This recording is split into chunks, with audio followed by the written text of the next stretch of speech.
So the biggest asset that an entrepreneur has is their willingness to get into the trenches and to build. The challenge is that's the same thing that will limit their growth. I think it is absolutely self-awareness is probably the biggest thing, followed by the fact that people are just accepting what other people have painted for them as the perfect life. People like to have dreams and they like to have goals. And the Dreamline calculator is essentially a merging of those two things. So the concept is, let's list everything in life that you want to do, that you want to be, and that you want to have. And that is coming up next on Bootstrapping Your Dreams show, so stay tuned. So, the big question is this: how are ambitious people like us, who don't have a lot of resources, did not go to Ivy League colleges, were not born into wealth, how do we become resourceful enough, use our creativity, our dedication, and a little bit of crazy to bootstrap our way to realizing our dreams? Whether it is launching a new company, launching a new app, or making it to the top of the corporate ladder? That is the question, and this podcast will give you the answers. We have created a tremendous community of bootstrappers, entrepreneurs, and professionals who are ambitious, resourceful, and want to get things done. We brainstorm, support, and help each other out. So come join us. Navigate to bootstrapping.group, join today, and get the Startup Founders Technology Accelerator video series absolutely free. If you enjoyed this video, then do let us know by hitting that like button now. Or if you want us to improve our content, then go ahead and hit that thumbs down button and give us your honest feedback in the comment section below. Here at Tatternoodle, we are passionate about entrepreneurship, technology, and innovation. Every week, we bring you insightful and engaging videos, interviews, tips, tricks, and strategies to help you grow your business or rise in your corporate profession. If you're new here, please do consider subscribing and do not forget to hit that bell icon so that you are notified when we publish new content. Hello and welcome to this new episode of Bootstrapping Your Dreams show. I'm your host Manuj Aggarwal, and today we'll be talking with Tyler Jorgeson. So Tyler is an entrepreneur, speaker, radio show host, and also a family man. He professes that your business should be giving you the lifestyle you want instead of being controlling your life. It all comes down to building with deliberate intent. Tyler says you may have to get uncomfortable, and we know how true that is. So welcome, Tyler. Thank you so much. Appreciate you having me. Awesome. So I had a pleasure of running into you and meeting you face to face at Funnel Hacking Live. That was a great experience. But I would like to learn a little bit more about you. Can you take us down the memory lane and tell us, how did you get started? What was your first entrepreneurial venture like, and was it a big success right off the bat? Tell us a little bit about your history. All right. So how far back are we going? Are we going back to the very beginnings? As far as you can, as you want to, right. You want to go, yeah. So I'm going to explain when I first realized that I was an entrepreneur. And I didn't know what that word meant. I didn't know what it was, but I knew that I handled problems differently than everybody else. At 5 years old, my sisters and my friends wanted to go to the local convenience store to get candy, but I didn't have any money, and I didn't have, a couple of quarters. I didn't have any money to go get candy, but I didn't want that to mean I couldn't get candy. So what I ended up doing was I ended up picking a bunch of flowers and putting them and arranging them in a bouquet. And I knocked on this neighbor of mine's door. That was, an old lady in the neighborhood. And I sold her the bouquet of flowers, and then I used that money to go buy candy. And over the next, that was 5 years old. And over the next, few years, I realized that whenever I wanted money, I would just come up with something creative and I would just solve the problem. And I realized that that's one of the core principles of entrepreneurship is the ability to solve problems in unique ways. And so I started my first official legitimate company at 18.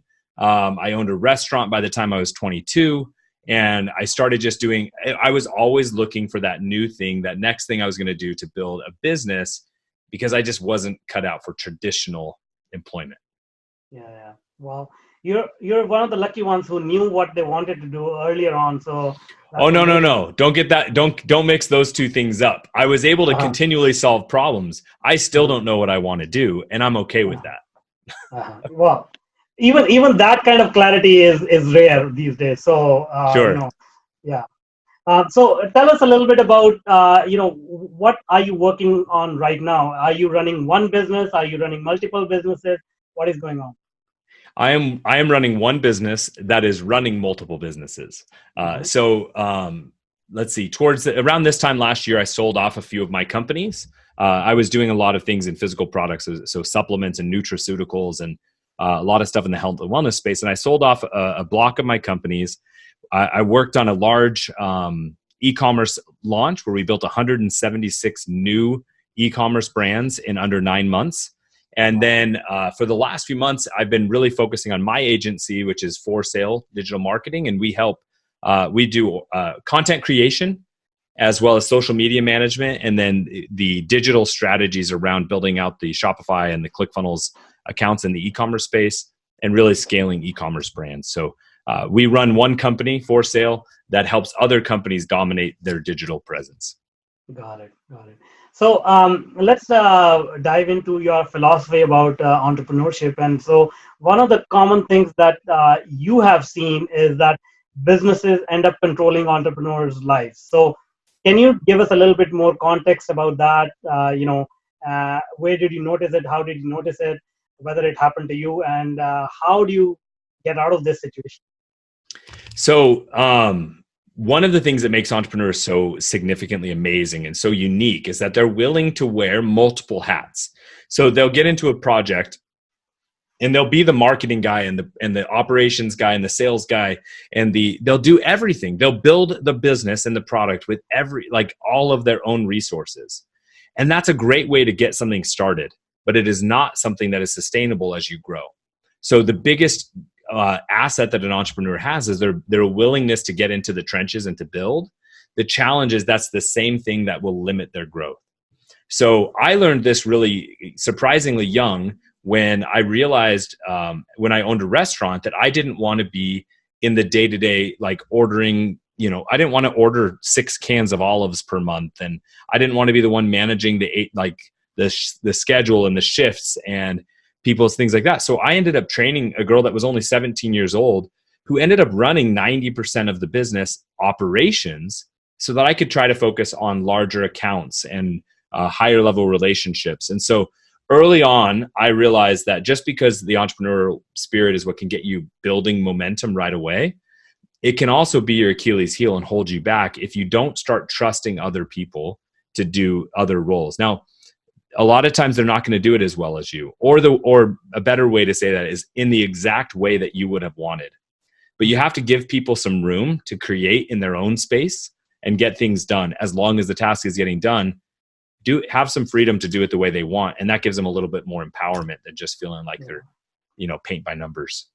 Yeah, that's so true. Like as entrepreneurs, we want to have control, but then, the more control we like to have, the less things work out. And that's what you're trying to say. Like, don't try to do everything yourself. And Nope, it's going to hold you back. Yeah. Yeah. So, what do you do to transform your business into a liberating vehicle? Liberating vehicle seems like a very inspirational term, but tell us a little bit about, how did you come up with that term and how can we use our business to transform our life?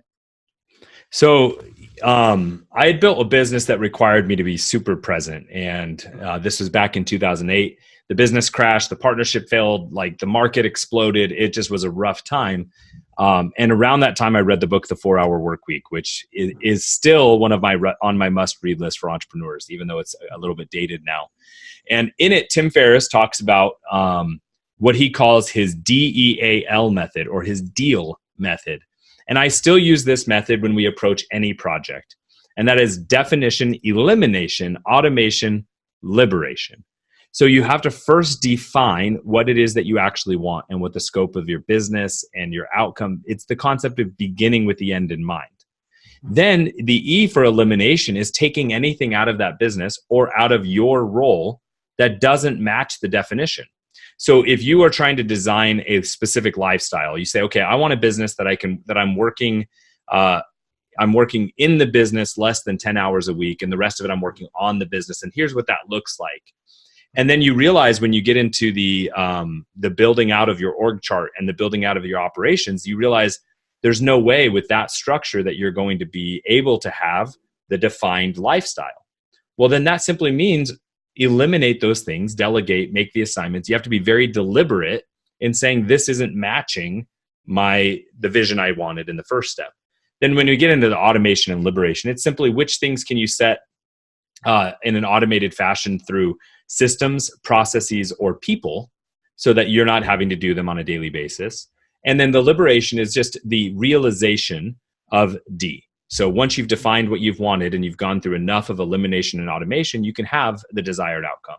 So we follow that process with every one of our clients, with every project that we take on. It's a concept of beginning with the end in mind and holding yourself accountable. Cool. And so that sounds really good, and I also sort of subscribe to that model. But one of the things that I notice in my life, and I'm sure like a lot of people go through it, and this idea of what I want is not very clear to a lot of people. So that D for definition is not very clear. Most people just stop at saying, I just want to make a lot of money. And that's where these disconnects happen, where instead of working on the business, we start to work in the business because all we want is to make money. So do you feel that that is a problem? People have less self-awareness to be able to define what they actually want out of life?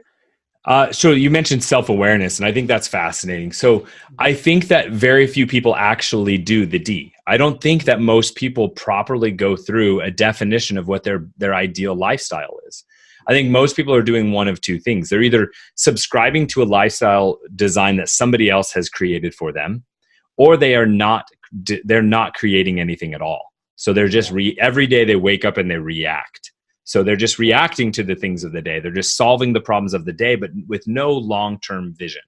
That's probably the most common. The second one, which is the first one I mentioned, is that they are subscribing to somebody else's vision.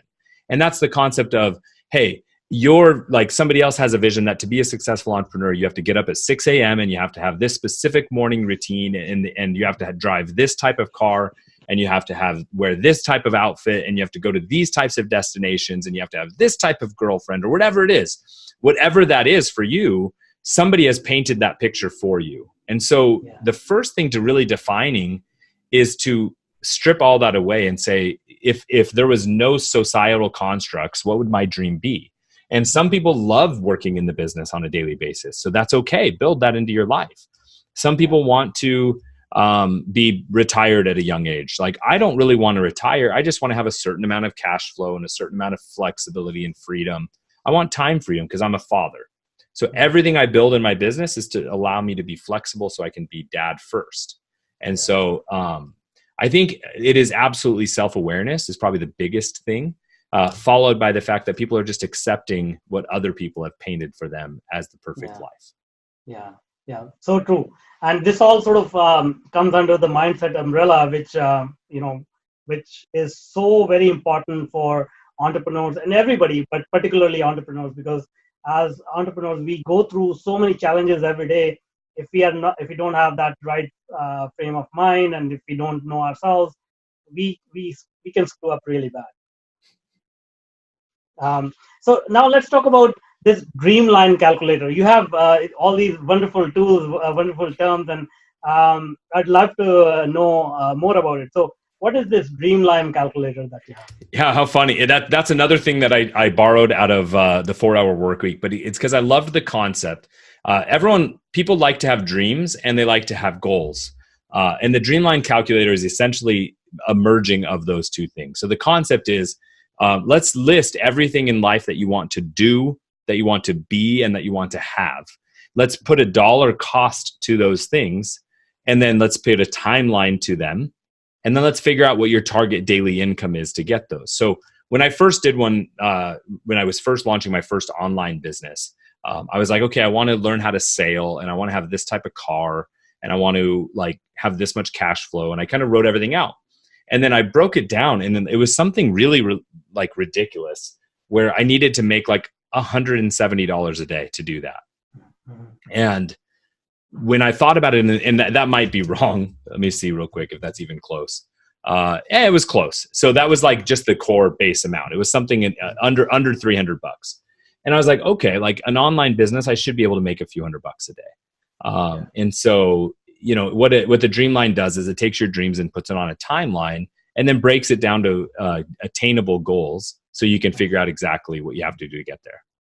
Cool. And so what is the next step? Because, a lot of people actually struggle with, let's say, they figure out, okay, this is the number. They actually struggle with making that happen. So what is the next step from there once you figure out, let's say you need to make $300 a day? How do you realize that dream?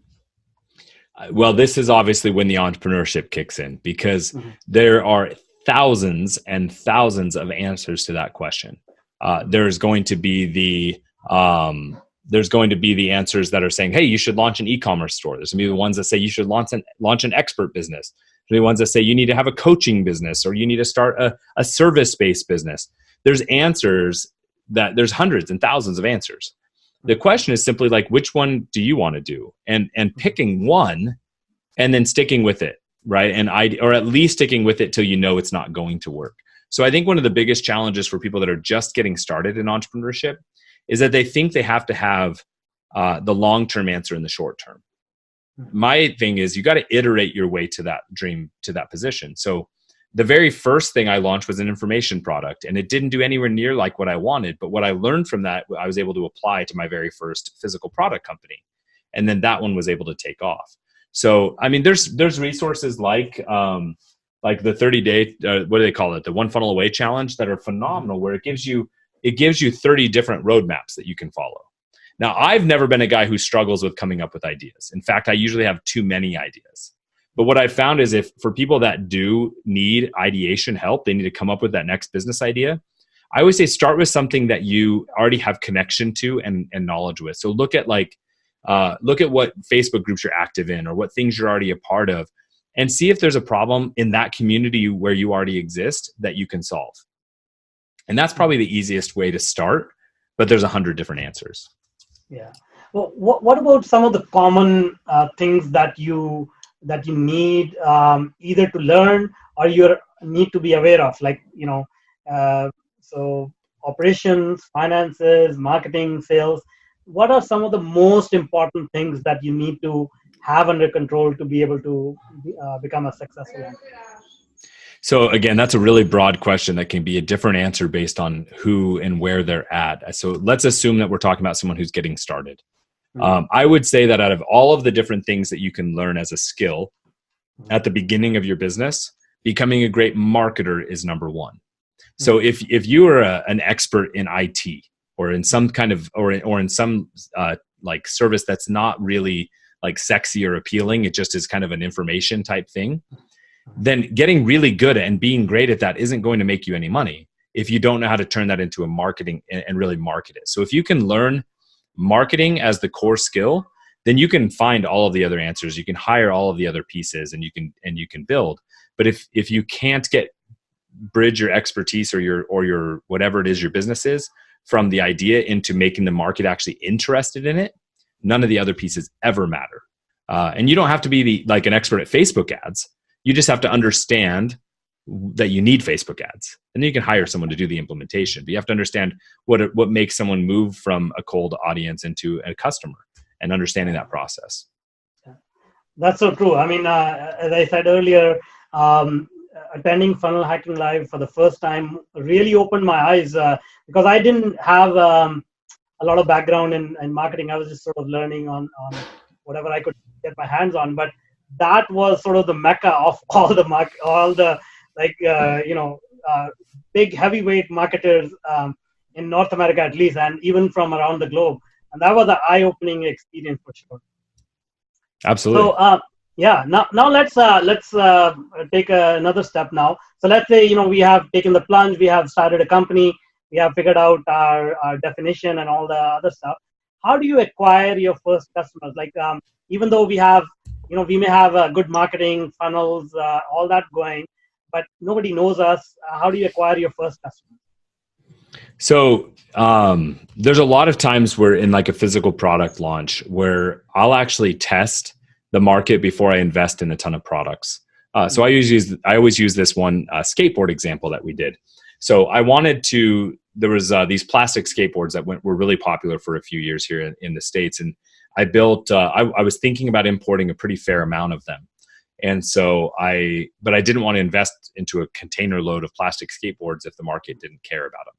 So I actually just built a really basic site that had the pictures of the product, had and I put some basic branding, but nothing complicated. And then I put, hey, enter your name, your email, and I think your address, and then click next. And it had the price and it had everything there. When they clicked next, I got all of their information, but it basically said, hey, sorry, we're actually out of stock right now. We'll notify you when we get back in stock. I ran a few $100s of Facebook ads to that page to see if I could actually get people interested. And I ended up with a list of, I think somewhere, 50, 60 people that had tried to buy the product. So then I was like, okay, that's enough that I can at least get some of the product and test it out. I think I ordered like 10 or so product skateboards in, and I sold them to that existing group of people by saying, hey, we're back in stock, come get them for 20% off. I see. So the bottom line is, in order to get your first customer, you either need to spend dollars to get new people in, or you need to spend energy to go get them in. So if we use the earlier example of you starting with a network that you know and appreciate and that you have relationships with, if you're building rapport in that community, and then you're launching a new product to that community, they're probably going to come in and, if you've done your research, be that first customer. But eventually you're going to have to start spending money, right? And that's either going to be in Facebook or Google ads, or it's going to be in Dream 100 strategies. But the bottom line is, the number of people I know that spend thousands and thousands of dollars building out their funnels and then never actually drive a significant amount of traffic to the funnel, it blows my mind. The traffic, you got to get eyeballs. You got to get people on the offer and into your business. Cool. All right. And also, I know that you are in favor of diversifying your revenue sources, having multiple of them. So can you tell us a little bit about that? Yeah, and that doesn't necessarily mean like multiple different businesses at the same time, but it really just means the different channels that your business is thriving on. So again, I'm going to use physical product examples because I do a lot of e-commerce. So if you have a product that's doing really, really well on Amazon, well, that's not a marketplace that you own. It's not traffic that you can even really control. You can do some influence there. And so if that's your entire business, that you could literally have your business turned off overnight if Amazon decides to either kick you off its platform or give the buy box for that search term to a product that they control, which happens all the time. So somebody who's doing really well on Amazon should also have a direct to consumer play. Or if someone's just doing wholesale, they should have another revenue stream. So my recommendation is say, hey, if you have something that's once it's doing really well in one vertical, where can that same product, that same service, that same, not adding any new, again, back-end resources, but where else can it do well? And so that's where I would say right away, most people, they get fragmented by saying, well, I'm just gonna build 10 different Amazon businesses or 10 different things. And I'm like, well, every one of those has unique operations and unique challenges. If you have one offer or one product that's doing really well, look as many places as you can get that to win. And that's how I recommend diversifying. That's cool. I've been talking to a lot of entrepreneurs on this podcast.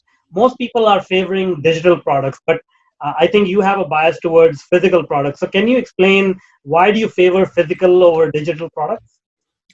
Because I am personally a physical product consumer. I'm not a digital product consumer, and that's it. It's what resonates with me. Now, I personally love the fact that if a client comes on and orders something, that I can mail it to them and they get it and they receive it and they touch it and they consume the product.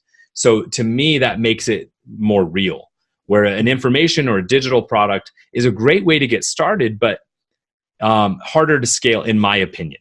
Now, there are plenty of people absolutely crushing it. I'm not necessarily saying it's better or worse. I'm just saying I resonate better with it because it's the type of consumer I am as well. Yeah. But do you feel that there are more challenges in building and marketing and supporting a physical product than a digital one? I understand that argument. I'm not saying I necessarily agree with it. Now it depends on the physical product you're doing. If you're getting into manufacturing and getting into all of and operations and fulfillment and all of that, then yes, without question, there are more pieces of the puzzle than there is if you're just delivering a PDF, right? Obviously, there's more pieces involved, but I don't necessarily see that as a bad thing. It's just more opportunities to create leverage. That I mean, and there's a barrier of entry, I guess, as well, because not many people. Yeah, and so to me, I enjoy that. Like, I don't mind developing a product or using or drop shipping or private labeling or doing something of somebody else's. We've built a massive number of drop ship sites or print on demand sites where you're not carrying any inventory. You're not sitting on container loads of product that you imported. You're using other people's products and just growing a market from it. So the reason I like physical products is, let's say I acquire a customer that's in we'll just pick something. Let's call it hunting space. Well, I can sell them over and over and over again more hunting products and next adjacent products. If I sell somebody a digital product around like how to launch a perfect webinar, there's only so many other things I can sell them around the perfect webinar. Now I can sell them other marketing stuff, but every time I've got to go create that, I've got to invent it, I've got to write it, I've got to produce it. So I feel like information products have a lower barrier to entry at the beginning, but but it gets harder to scale over time. Yeah. But physical products, if I grow a passionate list of people in the fitness space or in let's call it yoga space, I can sell to those people all day long, over and over again, because they're consumers in that space. So they're going to buy they're not just going to buy one pair of yoga pants their entire life. In fact, they're probably going to buy a pair per month. Yeah. That's so true. That's a very good point. I didn't think of that. So thanks a lot for sharing that. Now, you have also developed entire product lines for national chains. So that sounds like a huge accomplishment. Can you tell us a little bit about that? Sure. Yeah, we were. We had a product that was doing really well online. It was a nutraceutical product, and a retailer came and approached us about putting that product in their store. So we built, in order to not cannibalize what we did online, we built a retail specific SKU base. So it was just a different combo than we sold anywhere else. And then we added where online we did ebooks, on retail we gave actually a printed book, and we made it and instead of doing a small box, we did an oversized box that was almost like a mini billboard that sold the product. And it did really well in stores. And so what we ended up doing was anytime a new product trend would come out, they would reach out to our company to develop a product for that, whatever that new niche was, or that new product that was hitting the market. So we would build almost like the way that digital marketers now build offers. We would build offer products where they were oversized boxes. They had a lot of bonuses included, and it was usually a higher quantity than you would get somewhere else. So where the average supplement is selling around $20, our products were selling between $50 and $79 in the retail stores, because we created unique bundles where that came with books and guides and extra product and things like that. That's awesome. That's great. And so now, as you mentioned earlier, now you're helping other entrepreneurs. So do you consider yourself to be more on the digital side, or you're now into services, or you're still associated with physical products? That's great. So we do digital services for physical product companies. So we run the organic and paid traffic strategies for physical product brands. I will launch other brands probably in the next couple of months. I'm intentionally taking a little bit of a hiatus while I continue to scale my team. So we've grown a pretty awesome team, and it's continuing to grow. And right now we're supporting our clients, and then but we have a few products in the works. Got it. And so for people who are curious, how much investment is one looking at to develop a physical product? I know there is a huge range, but a typical product that can be sold online, a smaller size with the ideal weight and all that. What are we looking at? So I started my first product with a 10-cent domain and $100 Google AdWords credit. And then I built a WordPress site, which on my own, and I used that $100 Google AdWords credit, and I drop shipped somebody else's product And I used that initial start with no additional money put in from me other than reinvesting the revenue back in to grow that to well over $1 million in total revenue and selling the business last year. So don't think that it requires a ton of cash, but if you don't have the cash, you have to make up for it in grit and determination. And so when things would go down in that business, I had to fix them. I had to figure out the solutions. If one advertising channel stopped, I had to find another advertising channel. If one merchant account got shut down, I had to find another merchant account. And so that being said, so there's a little bit of a pyramid here of how much money you can make in physical products. And the farther up the pyramid you go, the more you can make per product, but the more risk you take. So it starts at the bottom of just like drop shipping somebody else's product, right? So you can just sell what somebody else has created, make a little bit of a margin. You're not taking any inventory risk. You're not doing anything. That's where I started. The next thing I stepped up to was white labeling. So I was actually private labeling now my sticker on their product because I was doing enough volume that it made sense to put my brand on it. But I still wasn't carrying inventory. I was doing what they call private label on demand, right? Then you can move up from there to contract manufacturing. Say, okay, I'm going to actually make my own product. I'm going to do small runs, but I'm not going to own the manufacturing plant. I'm not going to own the supply chain. I'm just going to pay another manufacturer to make it for me, but I'm going to now warehouse it or put it to a 3PL or send it out myself. You can then move up from there to owning manufacturing, and there's other things that you can do to continue. And the higher up you move, you get more margin, but you also take on more risk. Yeah. So my recommendation to anyone who's just getting started in physical products is to start at the bottom of that puzzle. Either drop shipping or private label drop shipping, because there's no reason for you to go and spend $10,000 on inventory if you don't know how to sell that product yet. Yeah. So, and do you help entrepreneurs with that as well, or no? So we don't really work with the startup entrepreneur anymore. We occasionally will do workshops. We just completed one in Arizona where we went and helped people kind of coming up with their initial idea.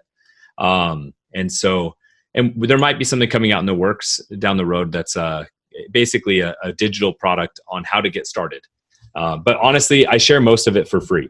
So it's just it's the steps we talked about on here. Like if you can get started, there's so much information out there that's available already, right? Like read the 4-Hour Work Week, watch some YouTube videos, open build a ClickFunnels or a Shopify site, follow the tutorials that they give you, and just start testing. Yeah. And you have a very active Facebook group as well. Lots of value in there. So check that out, anybody listening. Well, thank you so much for being with us today and sharing all this knowledge. Now, before I let you go, can you tell us how people can reach out to you? Sure. So you can tune into my podcast. I'd appreciate you jumping over to Biz Ninja Entrepreneur Radio. You can find that at bizninja.com. My name is Tyler Jorgeson, and you can find me at tylerjorgensen.com. Those will be the two main places you can find out about For Sale and Biz Ninja and all that stuff from there. Awesome. Well, thank you once again for being with us. My pleasure. Thank you so much. Right. And that's all for now. Until next time. Now, if you're an entrepreneur or a career professional, then I invite you to join our growing community. Navigate to bootstrapping.group. As a welcome bonus, you will get the Startup Founders Technology Accelerator video series and Mastering Your Inner Game video series absolutely free. This series of short videos address some core issues which are instrumental in helping you move forward in your business or career. The videos are yours to view and share for free. No obligations or strings attached, except for one. You have to take action and implement it. So join us today. Navigate to bootstrapping.group. If you want more engaging videos and insightful interviews with industry's thought leaders, then check out the other videos we have picked for you. The link is right there. And if you want to be notified about our new content, please do consider subscribing to our channel.